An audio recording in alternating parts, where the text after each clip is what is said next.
Refusing the DUI tests, updated July 2022.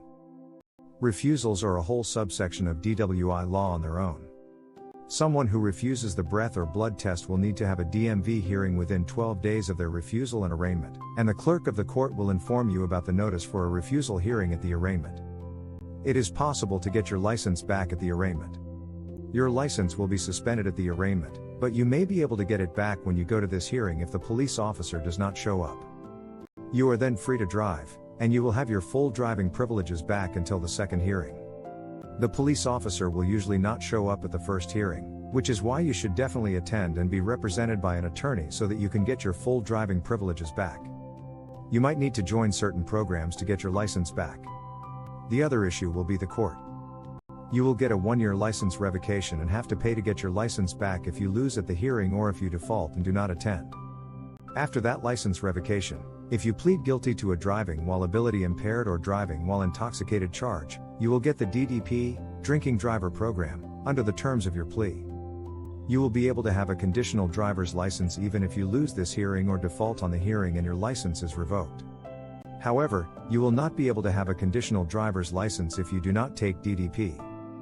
These hearings are very important and are basically for the purpose of establishing that 4 elements have been met, namely that there was reasonable cause to pull you over, that there was probable cause to believe you were under the influence of alcohol, that the officer properly read you the refusal warnings which they would generally read off a card, and that you unequivocally denied taking this test. Our DUI/DWI lawyers in New York have handled thousands of these hearings, and we have won a lot of them. Lebedin Kofman LLP has been able to win these kinds of cases from every possible angle because we look through all the paperwork and the videos so we can attack a case from every angle. We try attacking the police officer's reason for the stop, whether or not it was something we thought we could win. We recently won a case involving this same issue. Our client was a limo driver who was parked on a Monday at 5 o'clock in his work vehicle.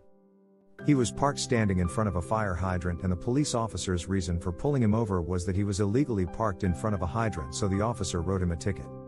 We actually found out that in the state of New York, it is not illegal to stand at a fire hydrant during hours of the day, meaning while it was daylight. We attacked the officer's reasoning on that front and we were able to win the hearing by showing there was no probable cause for the officer to approach the vehicle and pull the person over. The next issue is whether or not the officer had probable cause to believe the person was intoxicated. We generally want to attack the first 2 elements with the most aggression. The second important element is to look through all of the paperwork and see if it matches up with what is shown on the video.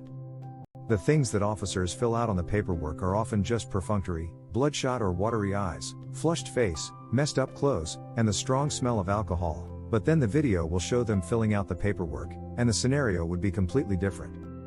This is a very important nuance to remember and confront the police officer about if they do show up at the hearing so we could make arguments on that issue. Often, the police officer on the stand at the hearing may say the person had alcohol on their breath, or they may say that the person made an admission to drinking. It is as though you are halfway there if you did not make an admission to drinking. This is very important throughout the DWI case, and we are sometimes able to win based on this issue. There is then the issue of whether or not the officer had accurately and correctly read the refusal warnings and whether or not the person had unequivocally refused, which is why the report of refusal is generally the most important part of the hearing. Police officers usually do not come to the first appearance, and they often do not make it to the second appearance either. If the police officer does not make it to the second appearance for the hearing, then the only evidence that would get put into the record against you is this report of refusal. This is why that is the single most important document. The case could be put aside if we look through it and find that the police officer had made errors in the way they had filled out this paperwork. This actually happens a lot more often than people think, and it would just be a matter of noticing it, making the arguments, and then jumping on top of it. We are sometimes able to win the hearing just based on that. We were recently at a refusal hearing where the officer did not show up to the second hearing as well, and the ALJ, or the administrative law judge, was about to rule against our client.